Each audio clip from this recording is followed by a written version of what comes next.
In the turbulent years of the Mexican Revolution, one man became the voice of the forgotten farmers and indigenous communities of southern Mexico. His name was Emiliano Zapata.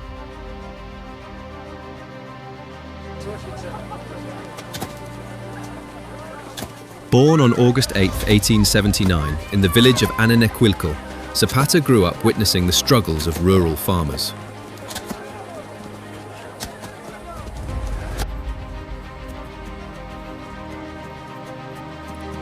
As a young boy, Emiliano learned farming, horsemanship, and the traditions of his community. Sí, papá.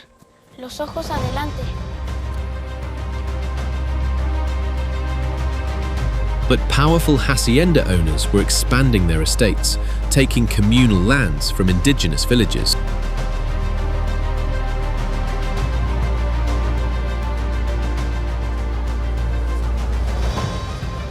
By his late 20s, Zapata had become a respected leader in Anenecuilco. Exigimos justicia y tierra para los que la trabajan. For decades, Mexico had been ruled by President Porfirio Diaz. Economic growth benefited the wealthy, while millions remained poor.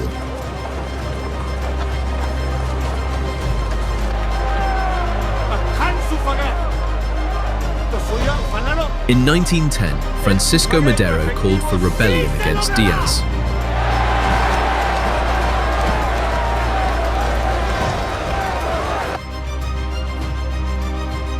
Zapata joined the revolutionary movement, hoping land would finally be returned to the people.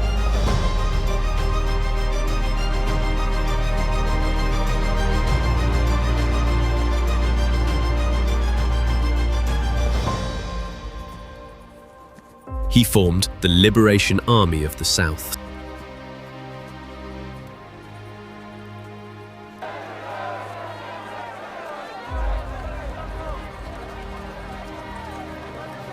Zapata's forces quickly gained support across Morelos.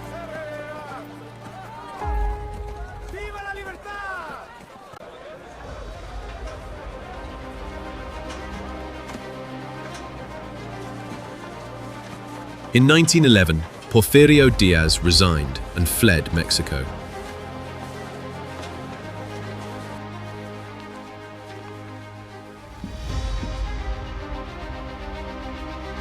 Yet Zapata soon became disappointed with President Madero's slow reforms.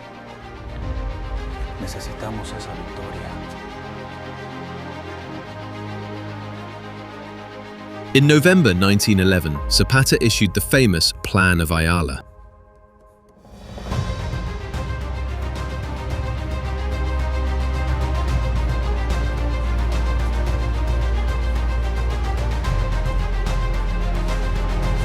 The plan demanded the redistribution of land to farmers and indigenous communities.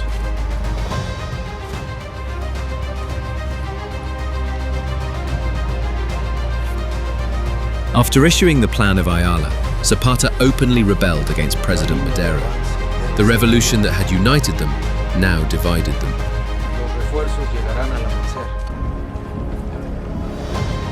In 1913, General Victoriano Huerta seized power during a violent coup known as the 10 Tragic Days. President Madero was arrested and later killed.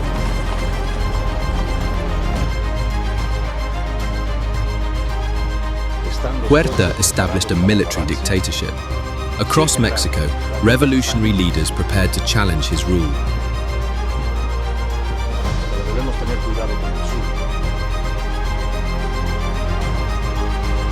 Zapata refused to recognize Huerta's government and continued fighting for land reform and local autonomy.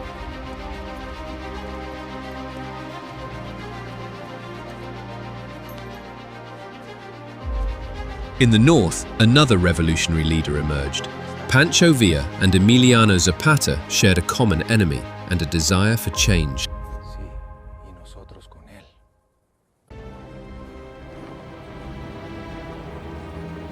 Across Mexico, revolutionary armies advanced.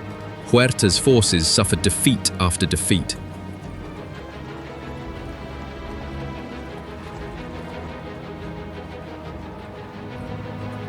In 1914, Huerta's government collapsed. Revolutionary forces entered Mexico City in triumph.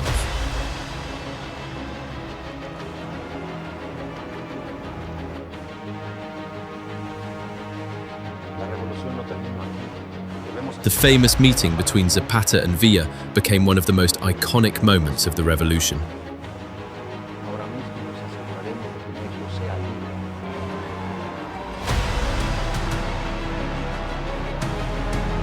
Rather than seek national power, Zapata returned to Morelos, focusing on the needs of his people.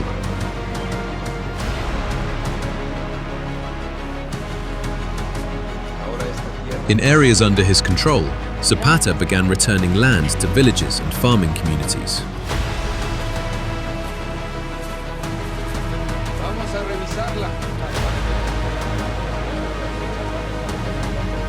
Village councils, schools, and local administration were strengthened as communities gained greater control over their affairs. Necesitamos organizar la tierra para todos. Despite local successes, the Mexican Revolution remained far from over. Rival factions continued fighting across the nation. Maldita sea. Prepárense los hombres. Unlike many revolutionary leaders, Zapata refused to abandon his principles. His loyalty remained with the farmers and indigenous communities he represented. In April 1919, government forces devised a deadly trap. Colonel Jesus Guajardo invited Zapata to a supposed meeting at Hacienda Chinameca.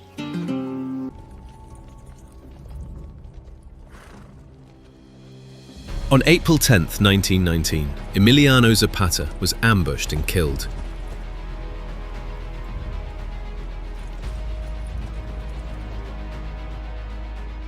His death shocked Mexico, but his ideas survived. More than a century later, Emiliano Zapata remains a symbol of land reform, justice, indigenous rights, and resistance against oppression. His famous words still echo across Mexico. The land belongs to those who work it. Emiliano Zapata never sought wealth or power. He fought for the right of ordinary people to own and work their land.